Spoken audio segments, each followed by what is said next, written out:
good to see you. It's nice to finally put a face to the Instagram post. Yes, yeah, I've been hitting the Instagram hard for the last few months, trying to get people to know, hey, we're gonna do something soon over here. Yeah, it's honestly a great show. It's one of the most well produced, I would say, shows I've done in a while. Well, let's give a hand to our production crew. Not to pander to you guys, but it's so good. I've done so many bad shows. So to come here is a breath of fresh air. Well, that's such a nice compliment. Thank you, sir. I really appreciate that. To be clear, just so that nobody's confused, I selected those guys. So you're the mastermind. I'm not saying I need this shine, but I'm saying without me, they wouldn't exist. I'm just saying, no, I love those guys. They're my favorite. They are my favorite. What's going on? What do you want to talk about? Well, I'm willing to talk about anything. I'm an open book. Yeah. But did you say you're 27? 21. 21? Imagine if I was 27. I was going to say, holy shit, 27. Well, if I was 27, would I look good or bad for my age? Ugh. You have good hair. Yeah, you do have good hair. I showered today. I showered for this day specifically. Wow. Honored. He does have good hair. There's a lot. I forget your name already, but you have great hair. I don't think that's good for a podcast, because I don't even think the podcast people can hear us in, but I'll describe it. This guy has great luxurious hair. He does like a lion's mane. Yeah. So glad I stuck around. Yeah. Feed the ego a little bit. You should see this kid's hair when he lets it out of the fucking ponytail. I wish. It's gangster. I would, that would be my payment for is the coke and being able to do comedy. But if I could ask for anything, 3 wishes, it would be to see your hair 3 times. Yeah, there you go. He's 21, so you're just still in school? Yeah, I'm at a university. I won't drop the name, but I've been there. This is my 4th year there. Yeah, Waterloo. Trent. I'll drop the name. I don't care. Trent University. Peterborough, man. My boy was just in Peterborough this weekend visiting some friends up there. It's trash, eh? It is such a bad city. I was Trent to Oshawa, so it was even worse. Oh, don't even get me started. Oh, Trent Oshawa, we got somebody to hate, finally. When I was in 2nd year, I lived in an apartment complex, and someone OD'd about 35 feet from my front door. On knowledge? On meth. Wow. And I remember the cops, it's 7:30 a.m., and all the cops and ambulances are there, and I come out as I see them, putting the body on the stretcher, and they explain everything to me, and I'm like, cool. So I go to Trent to my education class, and every morning we would start with a dance revolution to really loosen everybody up. So I'm there fist bumping and doing the Charlie Brown. I'm I saw a dead body 30 minutes ago. It was just the most bizarre thing. So Cambridge is. Is Trent considered is it a university? Yeah. Okay. Actually, it just got voted the top undergrad university. Shout out Trent. What? It is trash. It is sad. Wow. I hope they never We hear can cut this out. We don't need to put that on there. I don't want you to get any bad press at Trent, Hey, you know what? The 4 people that watch this show are going to be like, that guy doesn't like Trent very much. You know what? It is what it is. What it is. I'm getting some laughs, so it's worth it. Man. Well, how long have you had this place open for? So this is the very first night that we're open.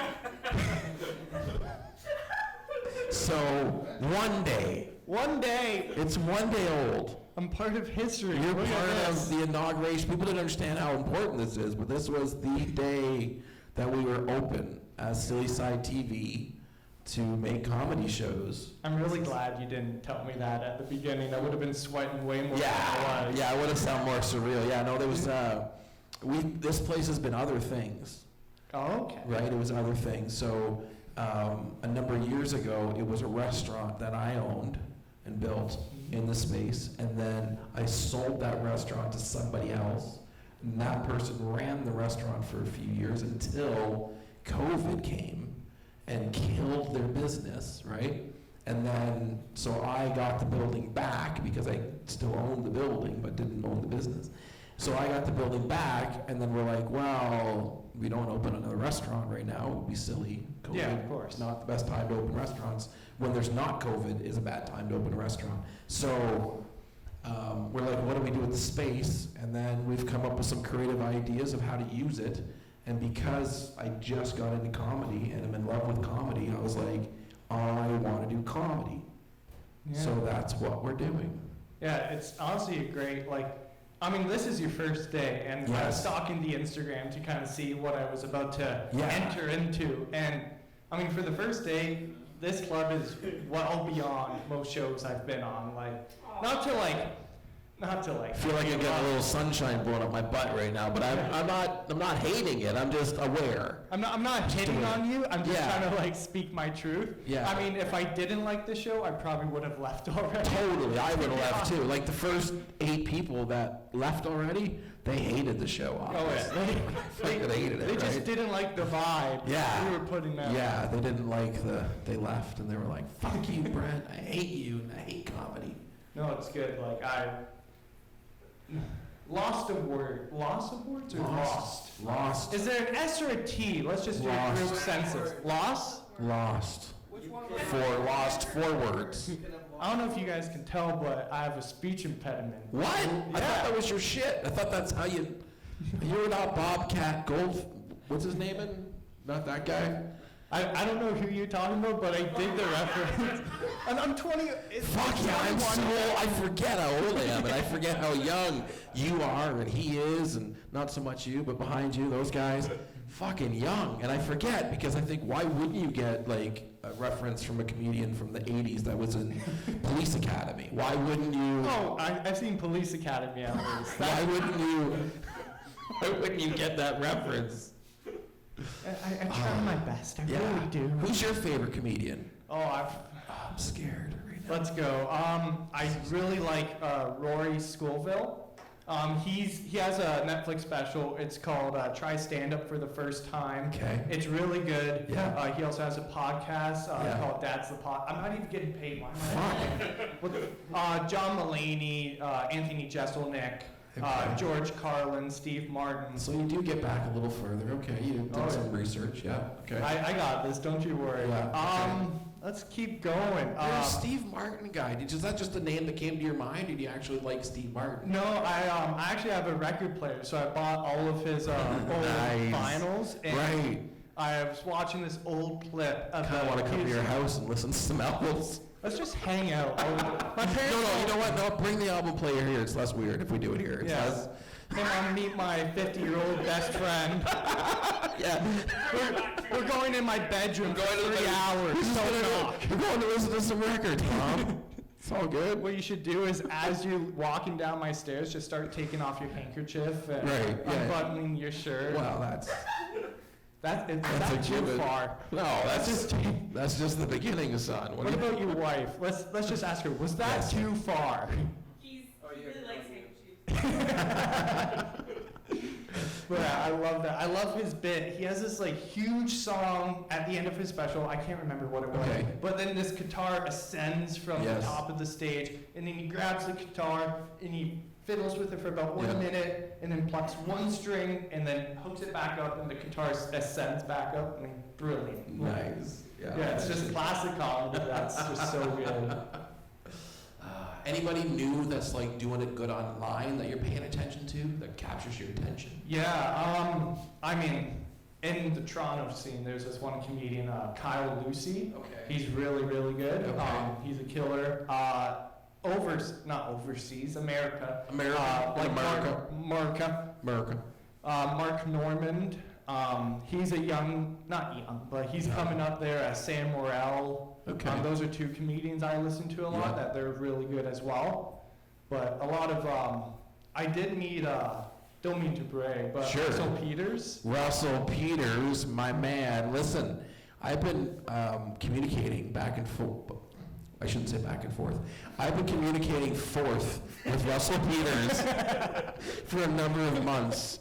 And we have people in connection with each other, and yet he still has yet to succumb to the brilliance that's happening here in Cambridge that he needs to be part of, right?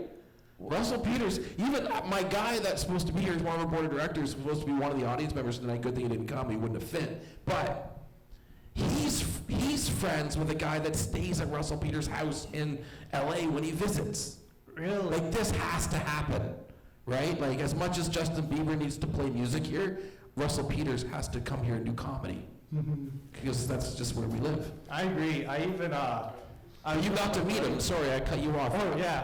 How did you meet him? I was performing at the Comedy Store, don't Yeah. mean to brag, but Yeah. he was in the audience, and I was What? like, Russell Peters is here, I'm gonna get discovered, this is it, I've made it. And I sat back down, and he walks over to my table. I'm like, yes, he saw my set, he loves me, I'm gonna be on tour. And he goes, this girl just spilled her water, can I just use your napkins? And I was like, is there anything else you would like to say? And he's like, no thanks, man. I'm like, I'm from Toronto too. And by that time, he was already just walking away Yeah. to acknowledge me. So that close to being discovered. That close.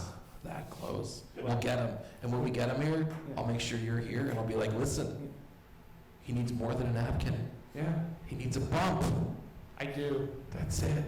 Like a bump in the spot or cocaine? No, and then again, like a bump in the spot, like a, you know, when they bring you over, you know, the comic like puts you over, like it all sounds wrong. You're gonna do cocaine and get bent over. Welcome to comedy. It's weird. It is the weirdest thing I've ever done. Like the amount, just like shows alone that I've done, and even like last week, I've had the weirdest, worst show I've ever done. Like, and after the podcast, I can show you pictures and videos. Yeah. It was in Hamilton, Okay. downtown Barton Yeah. Street. Okay. That should be your first. It is. Yeah. I know And that is. I won't name any names, but the producer was kind of all over his wife, you know, rubbing her thigh, kissing her neck, Okay. her cheek. Weird. And I'm just like, this is really, really weird and odd. Yeah. And then as the host goes up, really good guy, he's talking, the producer starts whispering in her ear really loud, going like, da-da-da-da-da, fuck, da-da-da-da-da, fuck. And I'm like, they're getting kinky, I think? And then he calls her a bunch of names Yeah. and slaps her upside the head and then starts to drag her outside the bar. You witnessed a Me Too happening. Yeah, literally all of it. And the other comedians were like, what do we do? Like Yeah. the producer, like domestic violence. Sure. And then this group of guys get up and follow him outside the bar. Cool. So Hold her down. the host goes up, hold her down. No one laughed at that, but they should have. That was good. I like that. Kudos. You're like the dad I never had. You're like the son I always wanted. Meet my regular son's right there. That's my actual You son. know, I'm inviting you over for Christmas dinner. This is. I still have a dad. I don't want to get that misconstrued. Yeah, I have a son too. Yeah. I dig this. I like this. But so he goes outside. These guys follow him out. Right. And everyone's just like, do we call the cops? Do we call the Sure. cops? And then the bartender comes over and says, we have loaded the police. So Right. the host doesn't acknowledge any of this. The next comedian goes up. She's a female singing comedian, and she has a ukulele, and she's singing about 2020. I'm like, now is not the time. Like, we shouldn't be singing a song. And then I go up, and I'm doing my jokes. Right. No one's paying attention. And then four Okay. cops walk in and start Sure. taking statements. Oh, great. And I don't know if you remember from my set, but I have a joke making fun of cops who ride bicycles. That's a good one, actually. And so I'm doing They this. should only arrest children. And the bike lane thing and the bicycle belt. and I was everyone's with going you. in. Yeah, I was at the show. Yeah. And then they're looking at me, and they're just so not impressed, and they're taking statements, they're doing their job, and Yeah. they're doing a good job. Sure. And here I am, like a 21-year-old, I'm like, you know how dumb you look when you ride a bike? And They're like, we do. yeah, then I did the joke about, you know, this sixth graders, you know, tracing penises. Right. And I'm like, oh no, You're like, on a watch list now. this doesn't look good for me because Yeah. I'm doing a joke, kind of like a pedophile joke. And Yeah. I just look at the cops, I'm like, this is not an admission of guilt. this is just a joke. And one, I remember clearly, he inhaled really loud, so I'm gonna take that as a laugh. Okay. So the show goes on. Sorry, I'm almost done. I realize I've been rambling on about the story, I'm but enjoying the story. thank you. You're welcome. And the show goes on, finishes up, and then the 4 guys who followed the producer outside, Yeah. they walk up to me. And they're like, hey man, good stuff, blah, blah, blah. And they're kind of heckling me the whole time. And Okay. I'm doing the same thing here. I'm like, you're giving me a weird sexual energy, my Yeah. man. Like, I dig you. We should hang out and make out after this. Sure. Just because, like, they're macho men. Yes. And, like, let's make them as uncomfortable as possible. Yeah. And they walk up, they're like, yeah, you're the only comedian that really like talked to us and acknowledged our heckles. I'm like, sweet. And he goes, we're a part of a gang associated with these people, I won't drop names about Sure. what gangs they're Yeah, from. yeah, a bunch of gangs. And I'm like, okay, like, ha ha ha. And he goes, don't believe us? I'm like, well, like, it's just a weird thing to say, man. And Yeah. he takes out a gun, Oh, dear. hands it in my hands. I'm like, there's still cops taking statements. Welcome I to don't- Hamilton. Yeah, I don't want this gun. Like, take it back, take it back. And he goes, Yeah. you want a picture with it? No! No, I don't want a picture with it. Isn't that a crime itself? Just It is. having a picture with an illegal weapon? That's Literally. try to avoid that if you can for your resume, right? Like, I'll try my best, but because you want to work with children someday. Like, I mean, if I go to the States, they look for that. Like, Right. okay, you have a gun. Oh, you're going to be a great that's teacher. true. That's true. Can you shoot straight? And so I give them the gun back. I'm like, I don't want this. Like, and they're like, who do you think owns this fucking block? Wow. And like, these guys are the weirdest people I've ever met. And then they finally leave me alone. The host comes up to me and he goes, do you know who you were talking to? I'm like, yeah, they're like this gang associated with these people, these people, these people. And he goes, told me. yeah, they told me too. And then he goes, did you get a picture with the gun? I'm like, no, I didn't get a picture with the gun. This guy takes out his phone and goes, look at this. And it's him holding this gun with these 4 people behind him. Like His throwing fingerprints up all over symbols. it. What's up? They're doing What's like up? these weird hand symbols, and he's Sure. holding up this chubby little like curly-headed guy with the gun like this, smiling. Oh my And goodness. I'll show you the pictures later. I'm gonna look at him. It was the weirdest thing I've ever performed at. And how long you been doing comedy? I've been doing comedy since I was 13 years old. Wow. So you got Yeah. like 7 years in already. Yeah, That's pretty.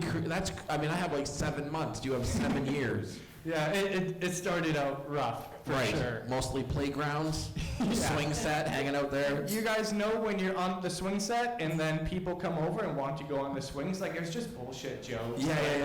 And Yeah. I still kind of Lots of jokes about swinging. You know. Yeah, that was basic. I had a tight 10 on the swings alone. Nice. Like, but it was just so weird, like having my dad, drive me there, and I had like jokes about my parents' divorce. Right. So I'm joking about my parents' divorce in front of like my dad, and he's just having to take it all in. Like, Yeah.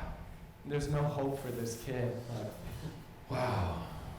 yeah. When did you start getting into places that you could like do comedy in, like in a restaurant or a bar? Mhm. How because you could get into restaurants when you're a kid-ish, Yeah. right? Like there's, 14, 15, whatever. Yeah, I would do like yuck yucks. I did yuck yucks in like Ajax. Okay. When that was one.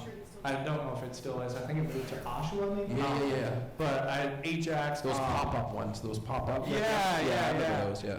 And so like Oshawa, Ajax, Toronto, and Hamilton. I Yeah. would just kind of do the amateur night yuck yucks there Okay. when I was like 13, 14, 15, 16, 17, whatever. And then when I was 18, I started getting booked into like restaurants, and Yeah.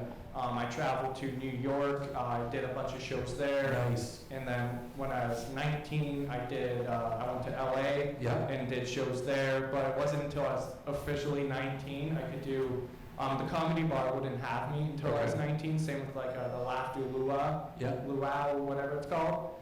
So that was 19. Mostly like the bars came when I could drink there. Right. But right. I got a fake ID when I was 18, so I could do it. Nice. And I got booked for this really big show, and I was so Yeah. excited. Yeah. And then they're like, okay, we just need ID to Sure. enter. And I showed them it, and they're like, yeah, you're not Ooh. 19. And I got bumped. I got completely off the list. And yeah, but now I'm 21, so I can do wherever will have me. Have you done some festivals or anything like that sort of stuff yet? No, I did get approached for America's Got Talent Okay. last year. Yeah. And I got an email from this casting producer Yeah. who saw a video I submitted for a festival in Okay. Houston. Yep. And they're like, please submit a video. So I worked really hard on a 2-minute set Yeah. of clean comedy. Yep. And because, most of my jokes are not clean. Totally. Yeah. And I submitted it to AGT, and then the casting producer messaged me back about 5 months later and said, I'm sorry to inform you this. They thought your comedy was too dirty and not family friendly, so we're not booking you for AGT. Okay. I'm like, Okay. crap, that was my cleanest joke. Like, what does that say about me? I got as a nothing cleaner. person? Yeah. Yeah, You're and a disgusting human being. That's what it says. I mean, exactly. yeah. And then I got asked about a week later to audition to be a bad singer. Like be an actor on Okay. the show and sing badly just to basically make the Wow. audience laugh. Okay. So you guys are getting the inside scoop here about those shows. I wonder if they can sue me. Mm. You know what? Bring it on. Bring it on. Yeah. Canada's Got Talent was way better anyway. Like the 2 seasons they were on. So you'll pretty much do anything. You're like, you're just like whatever show, any opportunity, let's jump at it, see what happens. Comedy-wise, I'll do anything. Yeah. Nice. Personality-wise, buy me dinner first. but- Nice. Well, that's Yeah. fair enough. Yeah, I'll do anything. What's a any young book. man to do these days? Exactly. You know, man. But I'm just hungry. I was starting to get booked regularly, like a lot. Have you and done then any COVID skits? hit. Skits? Like skit stuff. I've written skits. Yeah. I've never filmed it or like put any out there. Right. I've done a skit about a drug dealer, supply teacher, who teaches like his kindergartens the alphabet. Okay. I'm like, A is for antibiotics, B is for blow, C is for cocaine, stuff Okay. like that. Okay. Yeah. Unfortunately, I wrote that in grade 9. Sure. I was 14, right? Yeah, This yeah. joke, and I've written skits. Long story short, but Yeah. I've never officially like acted in one. Okay. Interesting. Mm-hmm. I feel like you would be good at that type of creative thinking. Thank you. I feel like that. Like I feel like you have those kind of ideas. Like I get some crazy ideas sometimes and just want to make skits or make like little shows that for absolutely no reason whatsoever, right? Like Even if like, no one watches it, it's yeah, fun. I don't really right? care, right? I'm just like, you want people to watch your shit, but honestly, I don't. I'm just like, it's just fun to like try to put something together, and then if the people in the room laugh, you're like, I win. Yeah. And if not, just cry for 3 or 4 days, and I feel better.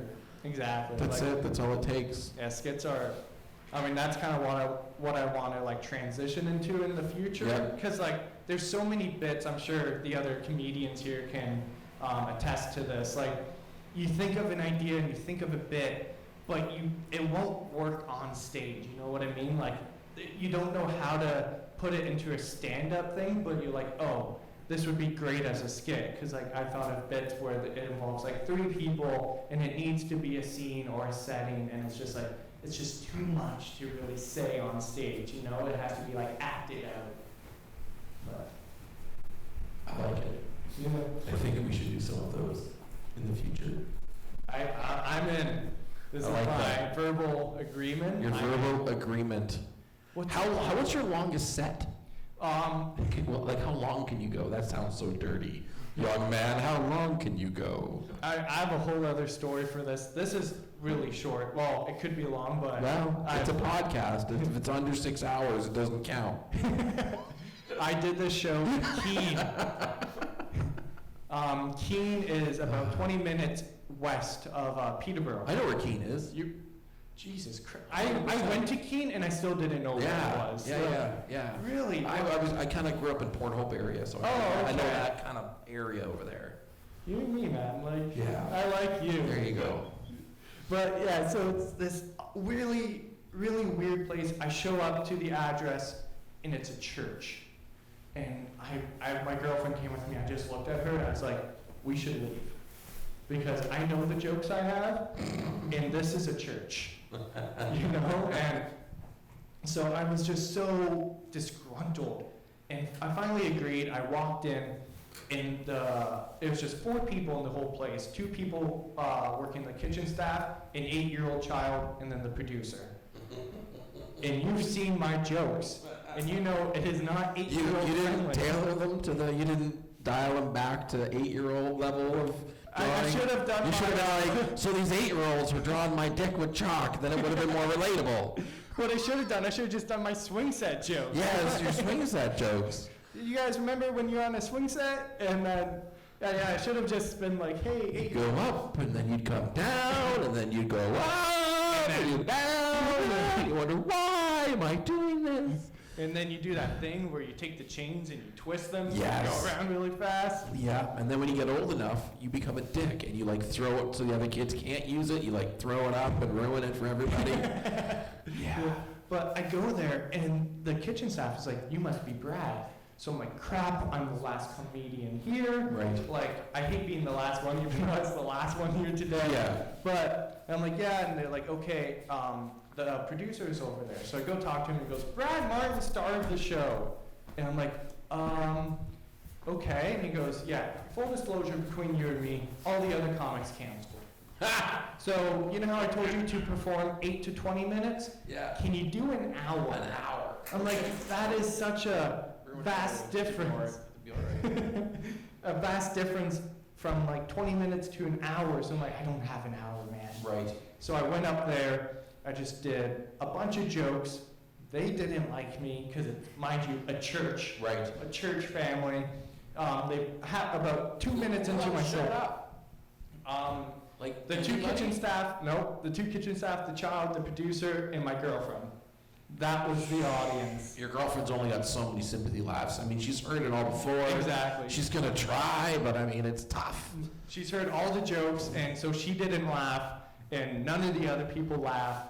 And I remember asking them, I'm like, is there any restrictions? And they're like, just nothing too inappropriate. I'm like, awesome, that's a lot of my jokes. So I'm trying to like take my jokes and make them like appropriate. So like the kids tracing my penis joke. So I tried to be like, a girl called me Mrs. Martin in school, and what I learned was kids cannot take a punch.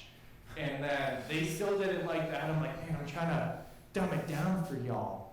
But yeah, I ended up doing 38 minutes there, just kind of riffing with the audience members. I told a story. The church lady heckled me. It was a story about me performing surgery on testicles with my stepdad. Right. That's a true story. That's a true story. It was take your kid to work day. Yeah, and your dad he's a operates doctor. on balls. Yeah. Of course. And a man Obviously, comes in right? with an ingrown hair on his testicles. It's a hard knock life for a white guy. I That's know. a doctor. I'm all right. Yeah, anyways. That's literally like the biggest problem I have. Like Yeah. my girlfriend's Filipino. I'm like, oh, I had to do surgery on testicles. She's like, I face racism every day. I'm like, I thought you were going to say I had to eat testicles. Well, not that. I mean, like, as a, as a delicacy. Oh. As like one of those. oh yeah, That was those profoundly racist, what I just said. You have to I'll think let about it, let it go deep, and then now you can cancel me. As a white guy, I'll let it slide. Yeah. Don't you worry. Yeah. So, anyways, Yeah. your Filipino girlfriend, who may or may not like eating testicles, had a rougher life than you did. Oh, much. Is the The only thing that really bad that happened to me was my parents got divorced. Right. Even then, like 2 Christmases, like 2 Right. birthdays, like right? they're still very nice people. They're both Right. in loving relationships Sure. now. Like my life. is Money shit. changes everything. Money makes everything okay. It really does. It does. Because when my parents got divorced, instead of 2 great Christmases, I got 2 shittier Christmases. Because now neither one of them could afford to buy me a gift because they both had to pay for their own meth. So like, it all makes sense. It really does. Yeah. Like, oh, you had a dad? Oh, that's so nice. I know she didn't have a dad growing up. The dad Right. left. Thank goodness. And I mean, here I we need am. some suffering in this relationship. Exactly. Yeah. Like someone needs it bad, and here I am with like a dad and a stepdad. I'm like, Yeah. I'll give you one. Like You can- I've given to charity before. Take one. Like, I've seen you know. videos where the son gives the daughter to the stepdad Oh yeah, I did see that. on like Pornhub, I think. It's where I saw that. It was weird. Hey, you know what? Whatever. It's hard to make that connection. It's like I can watch porn like but with the words off because like I find it like I don't need you to be somebody's niece or like, because now I'm older, so I am an uncle. I do have, like, that's not cool. Don't do that. Just make it some random person that you met and they're pretty and you're whatever. I don't know. Yeah, there was a joke I heard about something like that. It's like, oh, I hate all this, stepbrother and stepsister porn. I have to mute it so I can pretend they're actually related. Better. Finally, somebody said it. Exactly. Someone's speaking. Somebody. The best joke of the night was written by who? Who told you that joke? I heard it just on a comedy special. It was like Dave Chappelle or something. It's great. It's fantastic. Man. What are we going to do next? I'm excited. I know, I am too.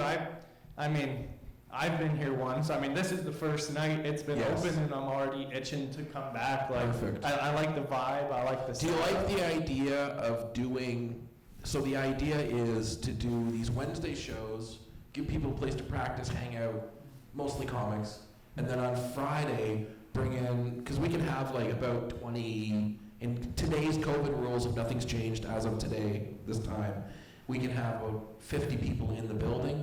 Mhm. So I like even want to be half that. So like 24 people in here watching comedy would be the Friday night, and then us comics would be hanging out in the green room back over there, and with all the nice social distancing and room. It's a big building, and have some drinks, hang out, wait our turn to come out and perform and make the audience happy. Film the whole thing, and then we've got this cool little comedy show that we can put out on our Tinder or our fucking OnlyFans or whatever it is we're doing. Yeah. No, I agree. That's a great, I think, process. Like, the Wednesday give, the up and coming comedian Yeah. stage time, help them develop, and then Friday, give people a really good comedy show, and then plus, if you see someone you like on the Wednesday show, Definitely. you can have them on a Friday, and then that gives them another stage to really Totally. develop on a booked show. Yes. And I think it's all brilliant, really. I like it. I like it. Well, this is what we're going to be doing. I'm so glad you came out and everybody else that came out too. I don't know, do we have anybody left? Does anybody else want to jump up on here? My man, You're going to jump on over here for a second? My man Adam's going to jump on. Our final comic of the night, I think everybody else has slipped out the back door, which is cool. Yeah, thanks for having me. No, thanks for being part of it, man. We're going to do some cool shit here. I can feel it. What's going on, my man? Adam? What's up, buddy? I'm digging the bling, man. Yeah? I like it. I do.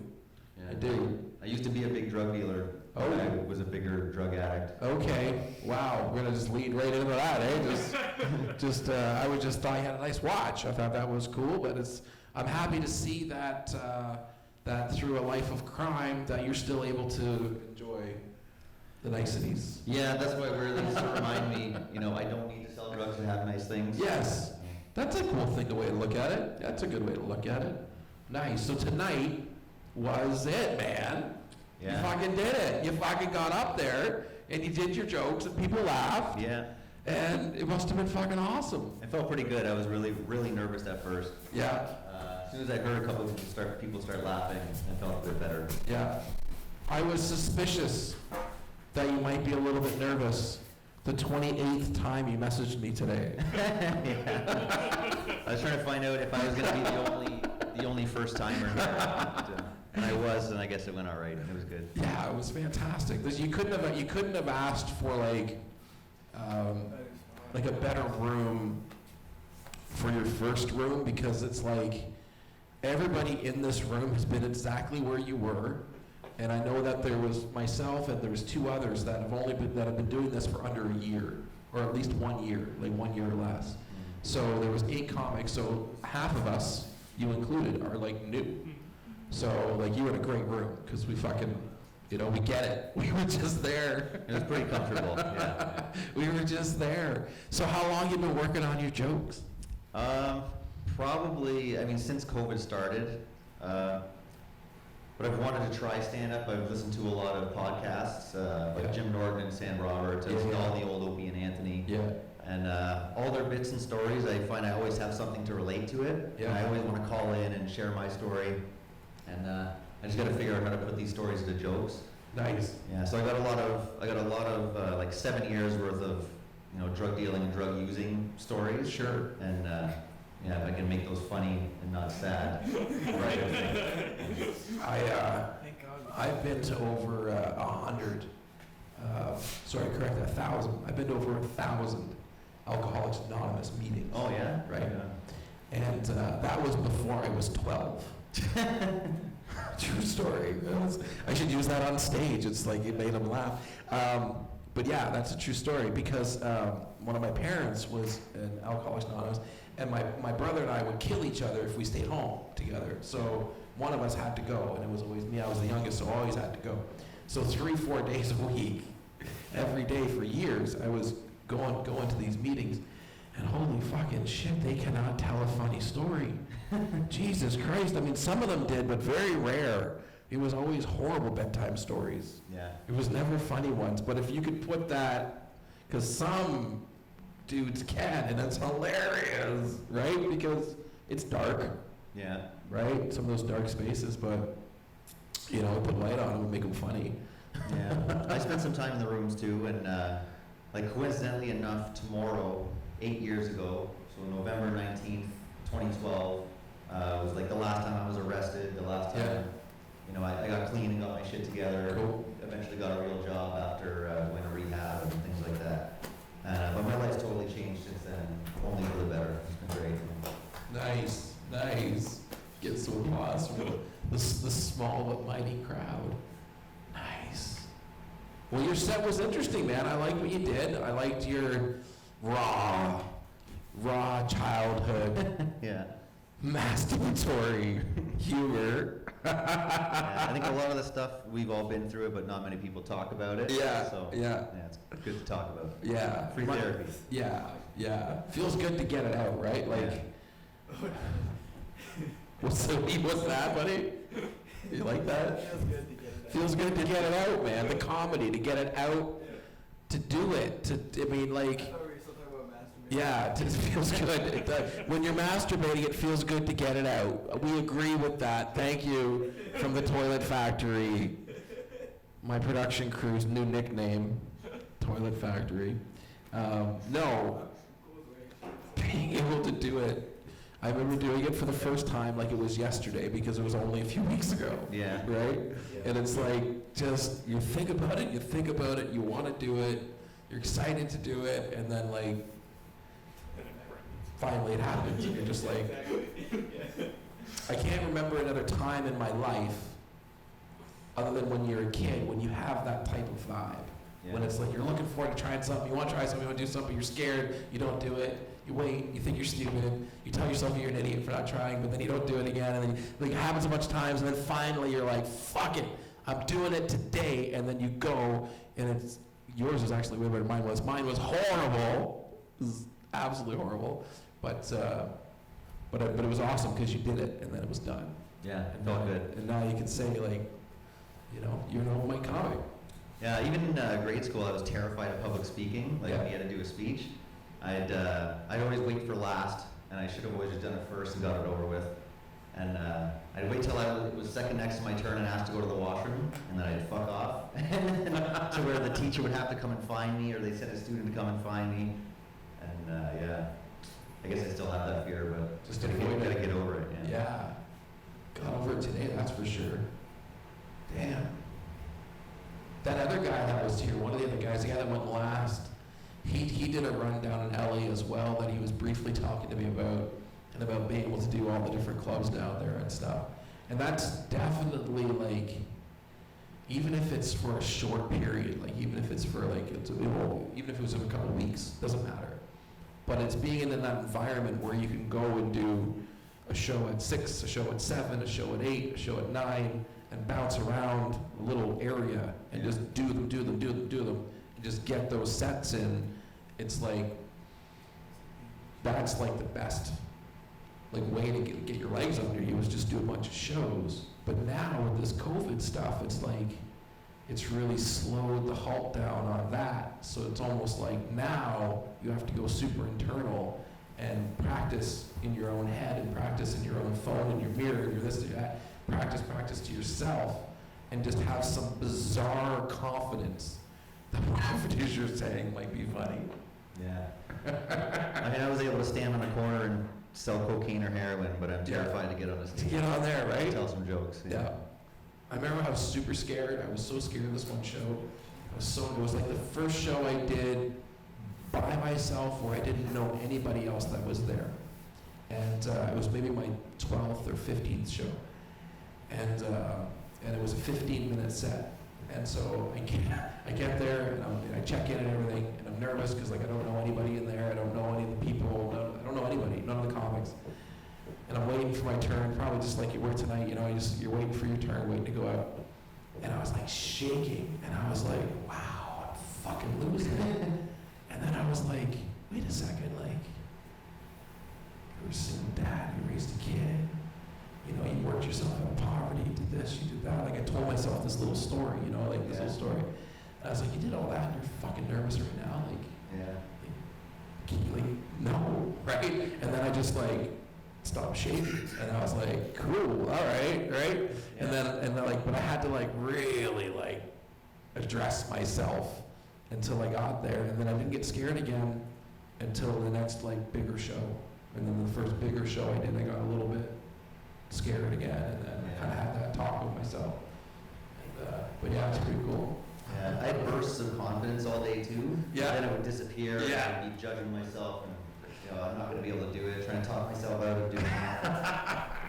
Yeah, I'm glad I did it though. Yeah. So you're gonna come out and do another one? I will for sure. You're gonna work on your material and come back and. Yeah, I got all kinds of other stuff too. I got to try to put together. Yeah. Nice, nice. Well, that's awesome. Well, I'm super stoked that you came out to see us. Yeah, thanks for having me. Yeah, totally. We're gonna do more of these. I know that you're local here, so I expect you to be a regular fixture around the spot. Yeah, for sure. Yeah, which is awesome. Even if I'm not telling jokes, I'll be coming here to watch them. Yeah, come and hang out with us, and anytime. I mean, I don't know how you feel, but being a new comic, like I just love being around it, and just being around everybody else that thinks what we're doing is important. Yeah, it's a nice atmosphere for sure. Right? So it's like everybody. That was the biggest thing about getting around other comics and other artists was like I didn't understand because I've never been an artist before. Was that like other people take this stuff as seriously as like I used to take like work and stuff. Yeah. Right? And like I was like, this is kind of like, I always thought it was like play or pretend, but they're like, it is, but we take it seriously and we work at it. I'm like, cool, I want some of that. Yeah. Comics are like the last honest people left. They're the only people telling the truth, right? Yeah, we're the ones that have to fight those censor laws and push the envelope and say the things that people are scared to say, or, you know, I have a thing where like on Facebook or social media, I'll like start writing like a big message, like a big thing where I'm like all like pissy or whatever, and I'm like I'm gonna like make some massive point, change the fucking world with some post I'm gonna do, right? And then I get all the way to the end of it, and then I read it over, and then I just like delete. Freaking delete. And whatever the person was that made me, didn't make me, I made myself, but whatever person I was listening that response from, I'm like, out. I'm like, you're gone, you're gone, you're gone. And then it pops up and it goes, are they gone for real or just 30 days? And I'm like, fucking 30 days. I want to see him again. You're gonna be all pissed off again. Yeah, you're always your worst critic too, right? I've done that so many times, ripped something out, and deleted, didn't like it. Yeah. Do you find you're keeping like notebooks, or do you write in your phone or on a computer? I got a notebook. Yeah. And it's pretty full of stuff. It was hard to pick out certain things and just have them kind of blend all in together. Yeah. But I got a whole bunch of stuff written. It's just putting it all in order. Have you read any comedy books, any comedy writing material, or? I watched a couple videos Watched on on YouTube. You know, some advice of what to do for stand-up, how to put a joke together. Yeah.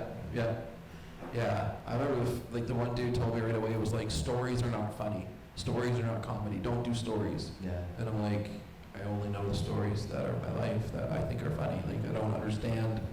And I was like, that doesn't make sense to me. And then it made sense later, but in the moment it didn't make sense to me. But then when he made me understand that I needed to let go of whatever story I was trying to tell because it was full of words and words aren't funny. Yeah. So like after you learn this process, then he's like, okay, now that you understand the dialect of humor a little bit, like you understand how to set up a premise and then have a punchline, now you can go back and think about your stories and go back and read all your notes, because you can put the sentences in the proper structure of what comedy is supposed to be. That doesn't mean it's good. It just means then you, at least you put it in the right order. Yeah. And then you can start playing with it and go, is this funny? Is this not? Like, how much can we strip away from the story to still make your point and make it funny? So, but it's this process that you go through that, you know, it's like anything else. Once you start to learn the basics, you can start to tinker, you know? And that's kind of like where I'm at now, where I'm like, I've just got like my yellow belt in comedy or something, right? So it's like, now I can start to tinker a little bit, so. Yeah, it's good you pulled the trigger and actually, you know, did it, right? Not everybody's able to do that. No, totally. No, I'm grateful that whatever it was pushed me to like, that's it, go it now. Gonna do it. Yeah, good for you. You too, man. Thanks for letting a virgin on your stage. Totally, man. It was a pleasure. It was an absolute pleasure. It only makes sense that somebody brand new would be here on the first night that we do something in here like this. Yeah, right on. Yeah, man. How you doing over there, David? You still there? I can't even see you. Oh, I'm still here, but Perfect. Well, this was our first night at Silly Side TV, boys and girls. It was an absolute pleasure. I'm Brent Sills. Big thank you. I don't even have one of their cans in front of us, but big thank you to Foundry Brewery. If you can see that there. Thank you, Kyle, over at Foundry, for setting us up with those beverages. All the comics enjoyed the hard water and the award-winning beer. It was delicious. And what else is going on? Pay attention for our next shows coming up soon. It's going to be another Wednesday, might be next week, might be the week after. Most likely next week, unless I can convince myself there's some important reason not to, but most likely next week. We'll do this again, holding up a piece of paper that I can't read because it's too far away. probably. Am I right? What are we doing? Yes, I am. Patreon. Patreon.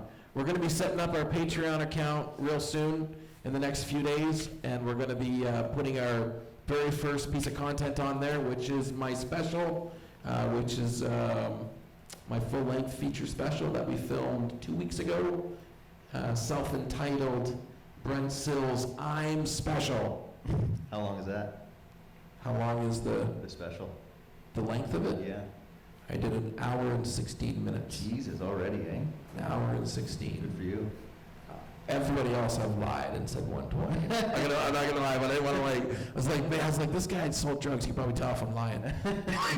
You were like, that's a little light. We talk about we're like 116. Yeah, hour 16, and we did 34 takes of it, so 34 days, 33 days of the show, and on day one we were at 12 minutes, I think. Maybe by day 5, we were 25 minutes. By about day 10, we were at 50 minutes.